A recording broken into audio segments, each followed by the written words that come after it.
If you want to understand what not to do with money, you need to look at the government of Greece. Now, I'm sure you all have that one friend who is absolutely terrible with money, be it credit cards, personal loans, or just spending. Well, let me tell you that governments as well as multi-government organizations that comprise of the governments of various countries are also prone to the same problem. My name is Aditya Iyengar, CFA, and welcome to Personal Finance TV. In this video, I'm going to share the biggest personal finance lesson from history, that is the Greek debt crisis. Greece is on the verge of default tonight. There's no way Greece can ever settle its $435 billion debt. In 2015, Greece became the first developed country in the entire world to default on its debt. The Greek government took on a bunch of debt and it wasn't able to repay that. And this is a big deal because an event like this can literally put your economy in danger. And the bigger question is India also headed in a similar direction? Because recently, India's debt was also downgraded in the international market. Meaning, global banks literally thought that India wasn't as credit-worthy as it used to be. So let's dive in. What exactly happened with Greece? Back in 1999, the euro as a currency was introduced. Now, all the members of the European Union, including Greece, could adopt this currency as their primary. But there was one condition.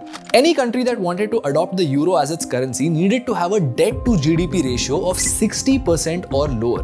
What that means is the country's total debt in proportion to what it produces in a given year. Now, Greece did not qualify because its debt-to-GDP ratio was a whopping 97%. Meaning, Greece had a 97 rupee debt for each 100 rupee that it produced in annual output. But why? Simple.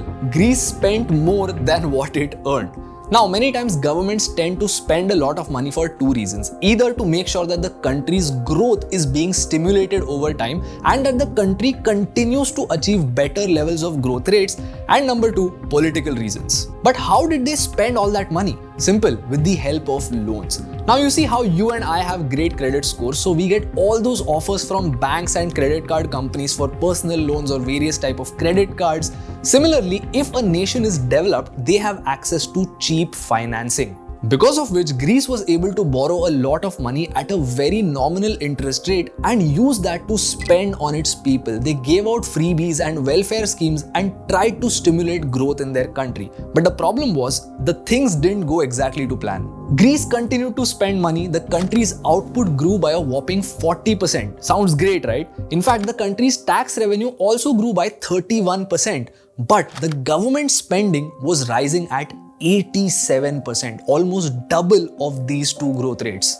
So that's two problems. The expenses were rising faster than the benefit of those expenses, and of course, the revenues weren't rising as fast. Now the thing was, up until this point, everything was smooth sailing. This spending was bringing in some growth, even if it wasn't justified, and capital was very cheap. So Greece was happy. But the unemployment rate in Greece touched 25%. Now, how did that happen? And the bigger question is, are we as a country headed towards a direction where this could happen with us as well? In fact, our unemployment rate as of the June 2024 quarter was a whopping 9.2%. We'll come to that, but wait. Now, as things were sailing smoothly, the Greek government went to the European Union and said that, you know what, we'll fix the situation we have back home, but please let us adopt the euro. And the European Commission said that, you know what, no problem. If you cut back on spending and if you follow a bunch of guidelines that we give you, we'll let you adopt the euro right away.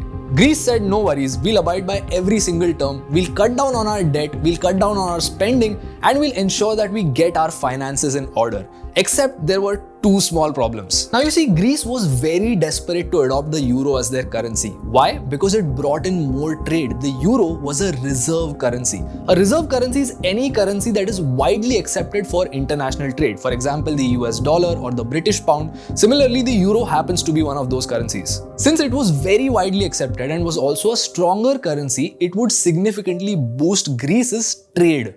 But the reality was that, unfortunately, Greece was unable to cut down on its spending or its debt, so they resorted to the good old trick of fraud.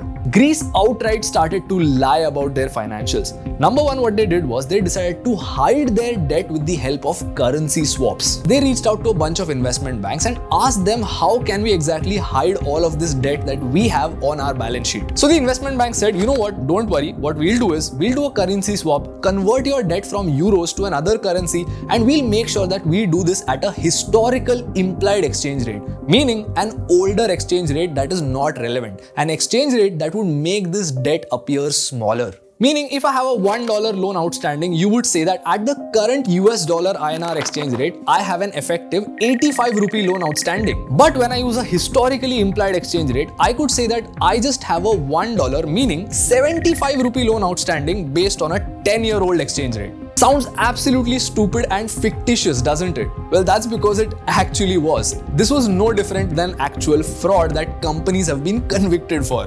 And the second sneaky thing that Greece was doing was literally lying about their own accounts. This came out in 2009, where it was discovered that Greece lied about their budget deficit. The actual deficit was twice than what Greece had reported. In fact, since 2004, the European Commission had pointed out 5 instances where they found some fishy stuff in Greece's book of accounts, but up until 2009, they did not get caught. So up until the early 2000s, Greece wasn't caught and things were going great, and they were allowed to adopt the euro as their currency. And then what happened?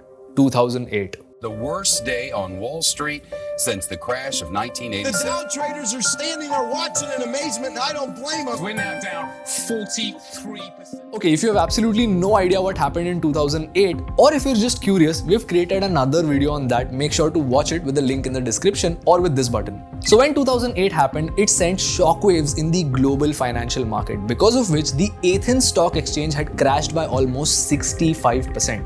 Because of this, a recession hit Greece and 2 of its key industries, tourism and shipping, both collapsed. Between 2000 and 2010, Greece relied heavily on these industries but did not know that they were cyclical in nature. Meaning, every time there is an expansion, these industries do really well, but every time there is a recession, it becomes nearly impossible to rely on these two for growth. During this period, Greece saw their revenues drop by 15%. So I have a question for you. When times are bad, what does every country do? Simple. They adjust their exchange rates. So obviously, Greeks should have done this, right? But there was a big problem. Greece wasn't allowed to. Well, you remember the euro that Greece was so desperate to adopt? Well, that comes with a bunch of terms and conditions. Meaning, the interest rates for all euro countries would be determined by the European Central Bank. The ECB managed monetary policy for all Eurozone nations. So even though Greece was going through a recession and it desperately needed say over its own monetary policy and its interest rates, it could not adjust them. And because of that, between 2009 and 2010, Greece's debt to GDP ratio rose from 127% to 146%, and their credit rating had dropped from investment grade to junk. Now you remember I had told you about that friend we all have who's terrible with money. You'll see that now. So basically, the European Commission, the European Central Bank, and the International Monetary Fund came together. This organization is called the Troika, and they came up with a genius solution. They said, you know what? Greece is struggling with a lot of loans, right? So the obvious thing to do is to give Greece another loan of 110 billion euros to save their lives. It was literally the equivalent of taking out a personal loan to repay the existing credit card debt that you have. So what happened? Greece eventually ran out of that money as well, and even though Greece cut down on its spending, its debt to GDP ratio got even worse. Do you know how? Because Greece tried to charge higher taxes to its citizens so that they could repay all of that government debt, and along with that, they also cut back on spending. So there was hardly any growth and the economy started shrinking and people literally stopped consumption. And now debt to GDP is literally a ratio. So if GDP starts contracting, the debt to GDP ratio starts getting larger, because even though the debt stays constant, the economy is shrinking and that ratio gets worse.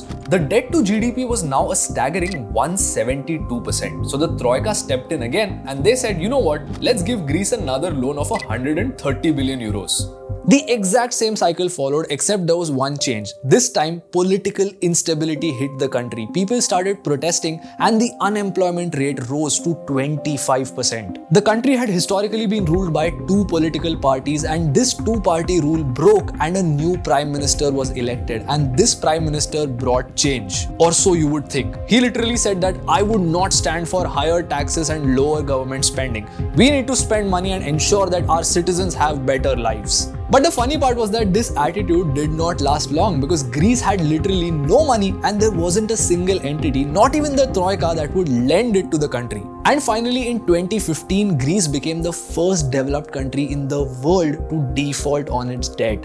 And the Prime Minister also had to say that he has no choice but to stand for higher taxes and lower spending. Because of this, over the next decade, the Greek economy shrunk by 25%. Even today, their debt to GDP ratio is 161%. These are the lasting effects of terrible financial management. Now let's look at India for a second. The thing is, our debt to GDP ratio is also on the rise and it is a little alarming. Since 1980, our debt to GDP has averaged at 69.87%. Now back in 2019, it was 75%, which was already slightly high. However, in 2024, it has risen to 82%. 82% is just a little short of the 97% that Greece had before things got worse. Now, the World Bank had come out with a study where they said that if a country's debt to GDP ratio is more than 77% for an extended period of time, then it could mean the beginning of a crisis. Anyway, as someone who has invested significantly in the Indian markets, I'm extremely scared by this thought. What do you think? Are we headed in a similar direction like Greece? Let us know your thoughts in the comments below, and if you found this video to be valuable, subscribe to Personal Finance TV.